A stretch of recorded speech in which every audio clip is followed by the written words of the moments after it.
여러분, 제가 이런 질문 조금 충격적인 질문일 수도 있겠지만 여러분들에게 이런 질문 한번 던져봅니다. 더 많이 기도하면, 더 많이 헌신하면, 더 거룩하게 살면 하나님께서 더 복을 많이 주실까요? 예, 여러분, 이 생각은 성경적인 생각이 아닙니다. 우리에게 익숙한 세상의 경제 논리적인 생각입니다. 우리가 살아가는 이 세상은 아주 명확한 경제 논리에 의해서 움직입니다. 격언 중에 이런 말이 있더라고요. 세상에 공짜 점심은 없다. 이 말이 미국 서부 시대 때에 어떤 술집에서 술을 일정량 마시면 점심을 공짜로 준다라고 하는 것에서 시작이 되어졌다 그래요. 근데 알고 보니 실제로는 그 술값에 점심값이 포함이 되어 있었던 거예요. 이게 결국 손해보지 않는다는 거죠, 경제가. 그래서 공짜 같지만 공짜가 아니라는 얘기예요. 여러분, 마트에 가면 이렇게 붙어있는 거 있죠? 1+1. 여러분, 그거 공짜일까요? 나한테 이득일까요? 그러면 안 돼. 그럼 마트가 망해버리죠. 우리는 공짜라는 생각에 현혹돼서 당장 필요하지 않은 그 물건을 사게 되고 결국 하나만 샀을 때보다 더 많은 돈이 지출되어져 버려요. 그러니까 다 속셈이죠. 돈을 벌기 위한 속셈이지 여러분, 우리에게 이렇게 편의를 주려고 하는 게 없어요. 여러분, 세상에는 뭐가 없다? 공짜가 없다. 모든 것에는 대가가 따른다. 이것이 바로 세상 경제의 논리입니다. 노력한 만큼 얻고 일한 만큼 법니다. 그래서 우리는 더 많은 것을 얻기 위해서는 더 많은 시간을 투자해야 돼요. 더 많은 노력을 투자해야 되고 더 많은 돈을 투자해야 됩니다. 세상에서 이 투입과 산출의 원리는 아주 너무나 당연한 거죠. 당연해요. 자, 그런데 이 경제 논리, 이 세상의 경제 논리를 하나님과의 관계 안에까지 끌고 들어오는 거예요. 끌고 들어와요. 그게 아까 말했던 뭐예요? 내가 더 많이 기도하면, 내가 더 헌신을 많이 하면, 내가 더 거룩하게 살면 하나님이 나를 더 많이 축복을 주시겠지. 이게 뭐예요? 바로 세상 논리라고요. 세상 경제 논리. 내가 더 잘하면 더 많이 하나님이 주신다. 여러분, 오늘 사도 바울은 우리에게 전혀 다른 경제 시스템을 가르쳐주고 있습니다. 세상의 경제 논리를 뒤엎는 하늘의 경제 논리를 말해주고 있어요. 그것은 투입과 산출의 논리가 아닌 바로 선물, 이 선물은 은혜라고 해요. 은혜와 믿음의 논리입니다. 바울은 믿음의 조상 아브라함을 증거로 내세우고 있는데요, 유대인들이 최고의 업적을 쌓은 인물로 존경했던 사람이 바로 아브라함입니다. 자, 그러나 바울은 이렇게 묻습니다. 그가 과연 자신의 행위로 하나님께 인정을 받았는가? 2절 말씀을 이렇게 바꾼 건데요. 그가 과연 자신의 행위로 하나님께 인정을 받았는가? 성경은 아니라고 한다는 거죠. 3절 보겠습니다. 성경이 무엇을 말하느냐? 아브라함이 하나님을 믿음에, 아브라함이 뭐 했다고요? 하나님을 믿음에 그것이 그에게 의로 여겨진 바 되었느니라. 성경은 아브라함의 업적 때문에 그를 의로 여겼다라고 하지 않는다는 거예요. 아브라함이 그를 믿었기 때문에 그를 하나님이 의롭다 여겼다라고 말하고 있습니다. 바울은 이 진리를 설명하기 위해서 아주 명료한 경제적 비유를 들고 있는데요. 4절입니다. 일하는 자에게는 그 싹이 은혜로 여겨지지 아니하고 보수로 여겨지거니와. 여러분, 당연한 말 아닙니까? 일한 사람에게 그 품삯은 선물이 아니죠. 은혜가 아니죠. 뭐예요? 보수죠. 그냥 일한 대가가 보수인 거예요. 당연한 권리인 거예요. 그러나 5절에서 바울은 완전히 다른 논리를 제시하고 있습니다. 이를 아니할지라도 경건하지 아니한 자를 의롭다 하시는 이를 믿는 자에게는 그의 믿음을 의로 여기시나니. 믿는 자에게는 그의 믿음을 의로 여기신다. 그가 일을 안 해도 믿는 자는 의로 여기신다. 자, 이 말의 뜻은 하나님 앞에서 우리의 의로움은 우리의 행위에 대한 정당한 품삯이 아니라 아무 공로 없는 자에게 거저 주시는 선물, 바로 은혜라고 하는 거예요. 자, 여러분, 하나님은 우리의 행위가 적힌 그 장부를 다 이렇게 열어보고, 얘는 이렇게 행했네, 저렇게 행했네, 이런 우리의 행위 장부를 보고 지불하는 그런 고용주가 아닙니다. 이미 완전히 파산해서 아무것도 없는 우리에게 자신의 모든 것을 기꺼이 선물로 주시는 아버지이신 거예요. 우리를 고용한 고용주가 아니에요. 너는 교회에서 이거 해, 그럼 내가 이렇게 복 줄게 라고 하는 고용주가 아니라고요. 우리는 이미 아무것도 없는, 다 잃어버린 자예요. 그런데 하나님께서 우리를 위하여 자기 자신의 그 아들까지도 아끼지 아니하신 그 큰 사랑으로 우리에게 거저 주신 아버지이신 거죠. 아브라함이 위대하다라고 하는 것은 그의 업적 때문이 아닙니다. 3절에 보니까 아브라함이 하나님을 믿음에라고 했어요. 말도 안 되는 하나님의 그 선물, 언제 이루어질지도 모르고 정말 이루어질지도 모르는, 이것이 이루어질까? 전혀 상상하지도 못할 그 하나님의 그 약속, 선물의 약속을 그는 어린아이같이 믿었어요. 여러분, 우리 성경에 어린아이같이 아니면 천국에 들어갈 수 없다라고 말씀하고 계세요. 여러분, 아브라함이요, 이것이 이루어질 것 같지도 않았고 언제 이루어질지도 모르는 상태에서 하나님이 선물로 약속해 주셨어요. 근데 그걸 어린아이같이 받았어요. 어린아이같이 믿었어요. 이게 바로 바울이 위대하다라고 하는 뜻이에요. 그가 어떤 큰 일을 이루었기 때문에, 그 업적을 이루었기 때문에 그가 위대한 게 아니라고요. 사도 바울이 이런 말들을 하는 이유가 무엇일까요? 바로 구원이 행위에 있지 않다는 거죠. 어떤 행위로 우리는 구원을 받은 게 아니라는 거예요. 우리는 뭘로 받아요? 믿음으로. 하나님을 믿으면 하나님이 우리에게 은혜로, 선물로 주신 게 바로 구원이라고 하는 거예요.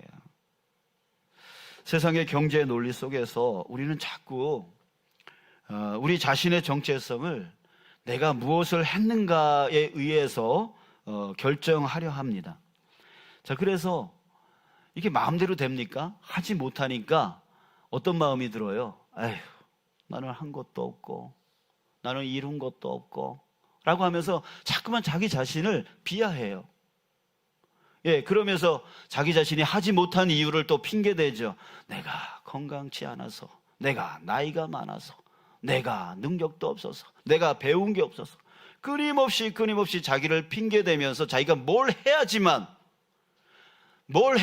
자기의 가치가 높아질 것처럼 생각해서 그것을 하지 못하니까 자꾸만 한 게 없다 하면서 자기 자신을 자꾸만 비하시키고, 이런 핑계 저런 핑계를 자꾸만 대면서 살아간다는 거예요. 여러분, 그 삶이 기쁠까요? 그 삶이 정말 감사한 삶이 될 수 있을까요? 아니라는 거죠. 그러면서 우리는 남들에게 끊임없이 자신의 가치를 자꾸만 증명하려고 합니다. 그래서 항상 품꾼처럼 살아가요. 항상 채무자처럼 살아가요. 그러나 여러분, 하늘의 경제 논리는 우리의 정체성이 내가 누구에게 속했는가에 의해서 결정된다라고 말하고 있습니다. 여러분, 부잣집 아이가 자랑을 해요. 예, 막 자랑을 합니다.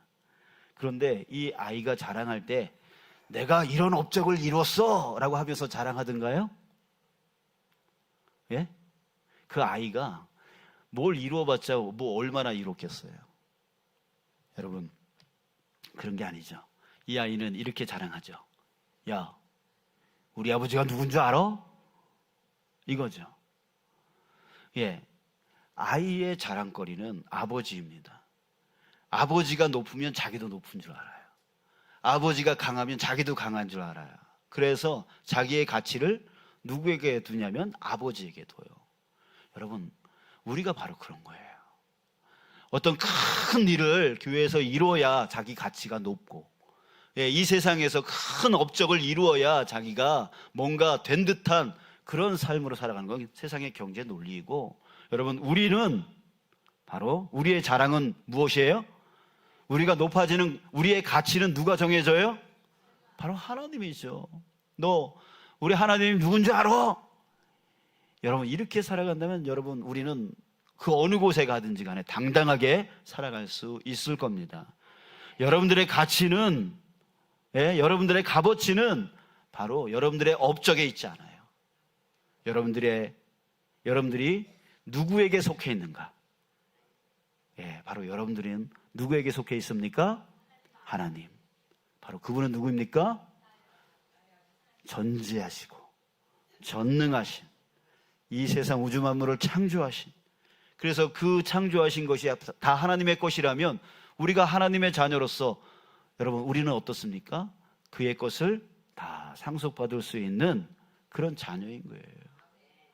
이게 바로 우리의 가치예요. 여러분들이 얼마나 소중합니까? 여러분들이 얼마나 귀중합니까? 못 배웠다고 그 귀중한 가치가 땅에 떨어지면 안 되죠. 능력이 없다고 그 귀중한 가치가 땅에 떨어질 수 없는 겁니다. 여러분들은 소중하고, 여러분들은 귀하고, 여러분들은 보배로운 자들이십니다. 자, 그러기에 여러분, 창세기 12장에 보면 아브라함은 목적지도 모른 채 하나님의 약속 하나만 믿고 길을 떠났습니다. 하늘의 경제 논리를 믿는 사람은 바로 이런다는 거죠. 이처럼 자신의 미래를 자신의 능력으로 책임지려 애쓰지 않습니다. 대신 모든 것을 공급해 주시는 하나님을 신뢰합니다. 그리고 오늘 하루하루 그 공급해 주시는 그 하나님께 귀를 기울이는 거죠.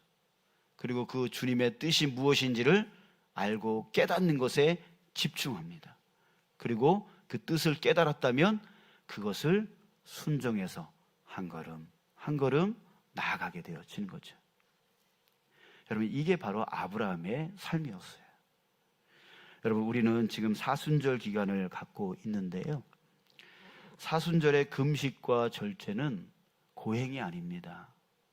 나의 몸을 아프게 해서, 나의 몸을 힘들게 해서 예수님의 고통을 조금 한번 느껴보겠다고 하는 그런 기간이 아니에요.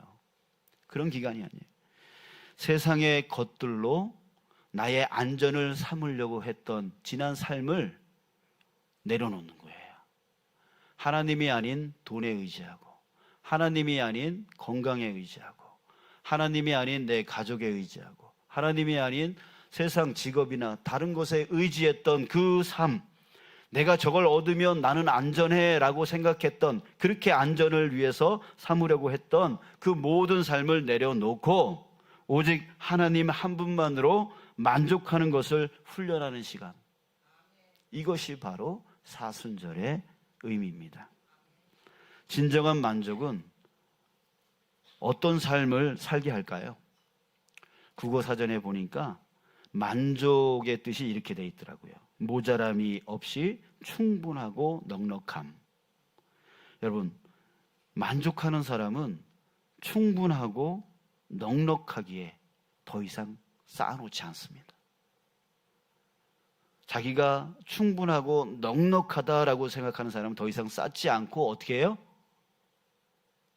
나누죠. 나누고 베풀고 구제하는 삶을 살게 되어지는 거예요. 마태복음 10장 8절에서 예수님이 이렇게 말씀하셨습니다. 너희가 거저 받았으니, 그 다음 뭘까요? 거저 주라. 여러분, 근데 우리의 삶을 보면 우리는 주님께 거저 받았는데 자꾸만 주변에 돈을 달라 그래요. 뭔가 대가를 바래요.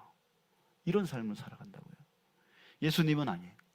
너희가 거저 받았으니까 이제 거저 나눠줘라 라고 말씀을 하고 계세요. 여러분, 우리가 받은 이 구원, 우리가 받은 이 사랑, 우리가 받은 이 용서는 모두 우리가 값으로 지불한 것이 아닙니다. 하나님께서 선물로, 은혜로 우리에게 주신 거예요. 거저 받았어요. 거저 받았으니까 우리도 이제 사람들에게 구원을 나눠주는 거예요. 사랑을 나눠주는 거예요. 또 용서해 주는 거예요. 나도 이만큼 용서받았으니 나도 너를 용서한다라고 어떤 대가를 바라는 게 아니라 그저 거저 용서해 주는 거죠. 이것이 바로 주님 안에서 만족하는 삶, 진정한 만족을 갖고 살아가는 자의 삶이다라고 하는 것입니다. 지난주에도 소설 레미제라블이라고 하는 소설 얘기를 잠깐 언급했는데, 여러분 오늘 그 장발장이 아닌 그 장발장을 변화시켰던 그 미리엘 주교에 대해서 좀 더 우리 집중했으면 좋겠는데요. 이 미리엘 주교는 하늘의 경제 논리를 온몸으로 살아낸 사람입니다. 굶주림에 지쳐서, 이 장발장이 굶주림에 지쳐서 은식기를 훔쳐 도망갔어요. 자, 근데 세상적인 경제의 논리로 본다면 빨리 경찰에 신고해서 이 장발장을 붙잡아 감옥에 쳐넣는 것이 마땅할 거예요.